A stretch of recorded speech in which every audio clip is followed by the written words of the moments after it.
What's up, peeps? It is season 2 of 5 Questions with Frank, and we are going to kick this season off with none other than one of my favorite creators, Shay Rowbottom. She is one of the best guests I've had on and will have on for a long time. She's an influencer and entrepreneur specializing in social media marketing and viral video production. And she's the co-founder and former COO of a Facebook agency that worked with companies like Petco, Yahoo, Verlo, and dozens more in creating content and devising content strategies for social media. Since joining the LinkedIn platform in May of 2018, Shay has grown her following to over 130,000, and she's garnered billions of views on her content and the content of her clients. And she's generated 7 figures in sales for partnering media companies. Now she's ready to share her strategies with you and produce the same kinds of results for your brand. Shay, thank you so much for being on. You know, I became a fan and then a client of yours, and here we are today. So I really appreciate you being on. Absolutely, Frank. It's my pleasure to be here. Awesome. So before we kick anything off and get into some of the Q&A, I'd really love to know and be able to share with the audience, of course, and let them connect with you of just give us a glimpse into Shay and something that they need to know about you that you're willing to share. Yeah, absolutely. I have a pretty unorthodox background when it comes to business and marketing. I have always been a very artistic kid, a really creative, free-spirited child. So I always envisioned my life as an adult being like in the entertainment industry, in the entertainment sector. I did end up dropping out of college when I was 20. Just wasn't really the path for me. I was into the arts. A degree just didn't really make sense to me. So around that time in my life, I pursued music, which was a huge passion of mine. I actually pursued music pretty heavily from age 20 to age 23. Didn't know anything about marketing, didn't know anything about business, so didn't really go anywhere. And then that is when I eventually met Luke Marlowe, my now ex-boyfriend and business partner, and he was killing it with video. He wasn't involved with social media video yet at this point, but he had like a little videography business. He was making his own money. I was really impressed with him. So we partnered up. I actually worked as an employee for him starting out, and he taught me a lot of what I know today about video editing. And then eventually after we joined forces, we collectively got an opportunity to start editing videos for really large pages on Facebook. I could get into it, but it was like a really niche need in the market at the time. And we just took advantage of it. And together, him and I learned how to apply video content to social media pages to maximize growth, followers, and sales for their business. Awesome.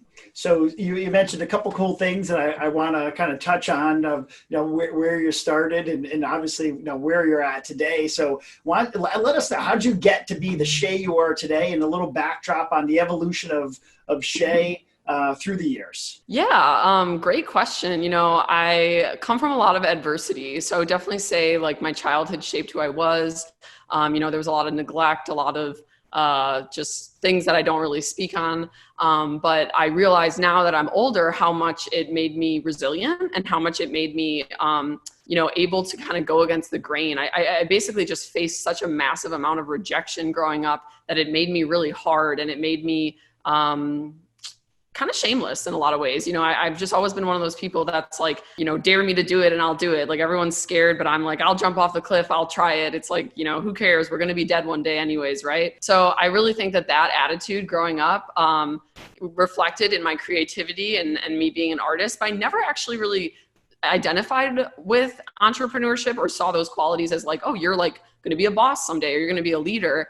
It just kind of naturally progressed from, music to being involved in the arts to suddenly learning video marketing and getting an investment at age 24 like I did. I was kind of thrown into the business world and realized, oh, all those great qualities I have that, make me creative and make me an artist are also really beneficial in the business world and for being an entrepreneur. Awesome. You have a pretty massive following on LinkedIn, and you've got attention on a lot of social media channels, and people, they want to be, in that space and like, wow, Shay's there. Like, how do I get there? What's one piece of advice you would give someone who is, maybe not saying, hey, I want to be Shay, but I want to be something along the lines of what Shay is doing, and how do I get there? What's a piece of advice you would give someone? Yeah, absolutely. Well, it does totally depend what your goals are, what your business is, what your offer is. I do say for anyone in the B2B space right now, LinkedIn is the biggest return for your buck. Creating a content strategy and posting consistently there is definitely what I've done in the past 18 months. I kind of put all my eggs in that basket.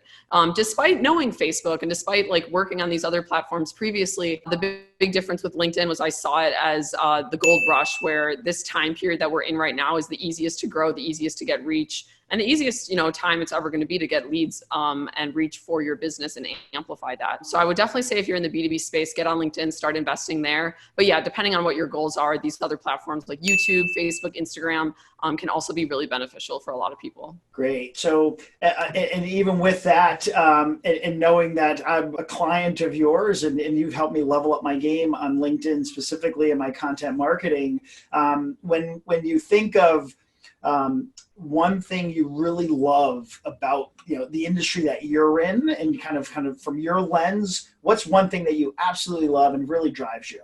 Oh gosh, yeah, easy. Seeing the fruits of the labor. This has been a really fun industry for me to learn business and entrepreneurship in, because I said it all the time at my last agency. It's like everyone who's on the assembly line, curating the video content, scripting the video content, editing the video content, everyone involved in this process gets to see the end result. We get to see the client actually, post the video and watch it soar. Many, many times in my last agency, we'd go viral and it'd be like a big celebration within the company.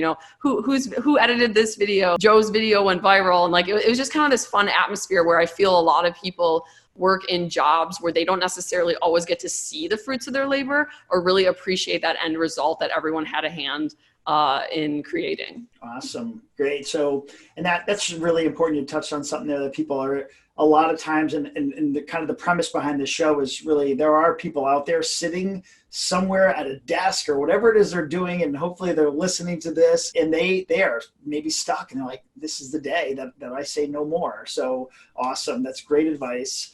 So on the flip side of that, knowing all the things you're exposed to on a day-to-day basis, what is one thing, if you could, and you would change it? What's that one thing? If I could, I would change it. Oh gosh, a lot of things. I do a lot of, personal development work. Like I said, came from a pretty rough upbringing. So I did struggle a lot with depression and anxiety. And I see how that directly affected my ability to thrive as a businesswoman. It affected the work that I could do for my clients. It affected the boss that I know I was capable of being for my employees. So really just working on myself. And, I am in the process of that. I'm constantly reflecting and raising my own self-awareness level so that I'm not just on autopilot like so many people are, making subconscious decisions throughout their day-to-day without realizing where this programming is actually coming from. Like I said, I was fortunate to have such a rough upbringing that it almost kind of forced me to face all that programming and all those demons, which I'm now moving into a phase of business where I'm able to let that go. And I'm really excited because I can see exactly how my, just imposter syndrome, low self-esteem, depression has all impacted my business for the worse. And what I'm working on now is just clearing all of that up so I can be the most empowered, confident version of myself that I know I can be. And that's what's ultimately going to impact the most people and have the strongest impact on the world. I think that you just kind of showing a little bit, you being vulnerable and showing that, because, even from a perspective is so huge, especially on social media. And I think, you put content out and you get consistently, you're getting, thousands and thousands of views, and so many people are looking at your content, and, I watch your content and it's like, oh, Shay, she's got the life, she's always happy. She's always this. And then it's like, yeah, you have that element of you, but you're human and you go through a lot of the same things that everyone else is going through, and you're not immune to that. So awesome show of vulnerability. I love that.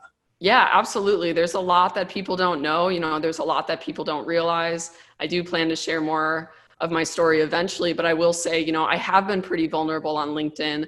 And what that taught me was I can make money being myself. Previously, I'd always thought I had to show up to work kind of stuffy, the whole suit and tie mentality. Don't show your true self. Don't be vulnerable. Don't expose any weaknesses. Once I started realizing that I got just as much business from being my true self, and even more people were drawn to me just for the authenticity aspect. It was like, oh, I can actually be a successful entrepreneur, a successful businesswoman, and an influencer, and show my real side and expose my true self. But because for every person who's turned off by that, who thinks I'm unprofessional and not worthy of their business, there's 20 more people coming and knocking on my door every day. So it's been really inspiring to also, tying into the last answer I just gave you, to empower myself with that and realize I've really had it all along, and I'm stepping into my power now. Love it. Love it. All right. So one thing, and this is kind of really cool because of the fact that, LinkedIn, you've said it, at least twice, is that it's time to get on. This is the period to be on. So at least twice.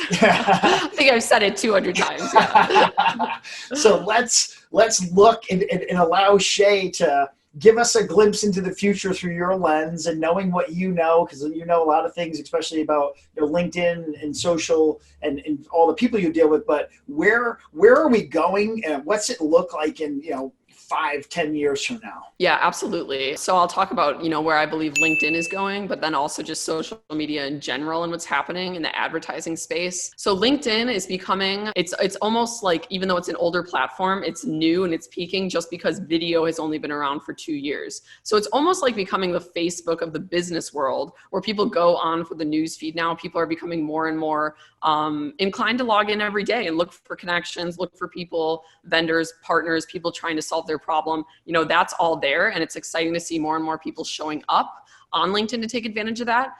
I will say a prediction I have for this platform specifically is that the ads platform and the ability to pay, like from a business page, for example, to sponsor posts and stuff, is going to really get built out and start to have more functionality in the same way that platforms like Facebook and Instagram do, where you can really retarget, really hone in on your niche, make sure you're reaching the right people, getting those leads, etc. I still feel that the ads platform just is not super effective, at least not when measured up to a platform like Facebook, which I also previously worked on and had a lot of success running ads for clients then.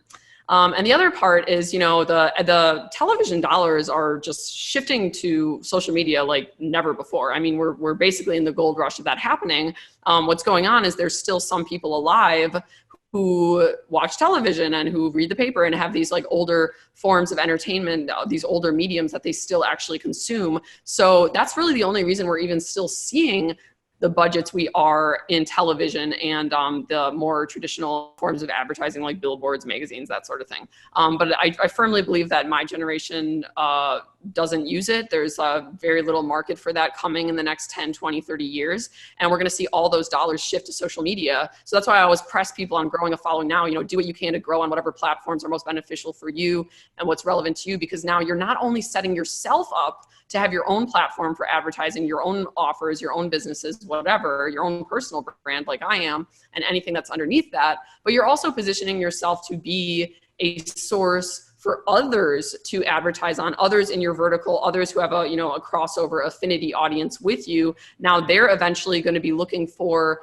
channels, and I mean, the social media channels are the new television channels. So they're eventually going to be looking for relevant social media channels for their products, for their industry, and bada boom, you can start attracting some of those advertising dollars as well if you grow your own following. Awesome. So you guys heard it here. Shay is predicting, and I tend to believe that she's exactly right. So. Yeah, right. Awesome. And VR is the future. Don't forget, it's coming. I think VR is going to be like therapy, because I'm really into this child development stuff. And I firmly believe that we can go back to our childhood and heal our childhood wounds so that we fix it, rather than like in the present world doing like antidepressants, drinking, all the like bullshit. We're just avoiding our inner child. VR actually is going to grant us the opportunity to reconstruct our childhood living room, to go back in the thing with a guide and like literally like rework out some childhood trauma that previously we just didn't have the best technology for actually getting people there. I think VR is going to take over in a million industries, but specifically in the therapy space, VR is going to be huge, and I'm really excited for that. That would, to eliminate the medication piece of it, which is in itself. So yeah. All right. Well, thank you so much for being on. I know people will want to find you, so let us know we want to find Shay. Where are we going? Yeah, absolutely. Thank you. Well, definitely follow me on LinkedIn. That's where all my original content goes out first. So that is linkedin.com/in/Shay Rowbottom to learn more about my business and what I provide for businesses like Frank's on LinkedIn. You can check out my website, shayrowbottom.com, and there's a form there to fill out to set up a call. As far as all the other social media platforms, very easy to find everywhere. It's the same, Shay Rowbottom. So YouTube, Facebook, Instagram, etc. You can find me all there. Awesome, and I'm sure they will. So thank you for kicking off season 2 for me. I'm really excited to have you on, and I know that we built this great relationship, which I truly appreciate. You've always been an awesome resource and accessible for me. So truly thankful. And thanks for being on. Thanks for sharing so much valuable content for the community, but also as part of the folks who tune in for the show. Yeah, absolutely. Thank you, Frank. It's been a pleasure to work with you specifically as a client, and also just a pleasure to be here on LinkedIn with all these amazing people. It's completely changed my life.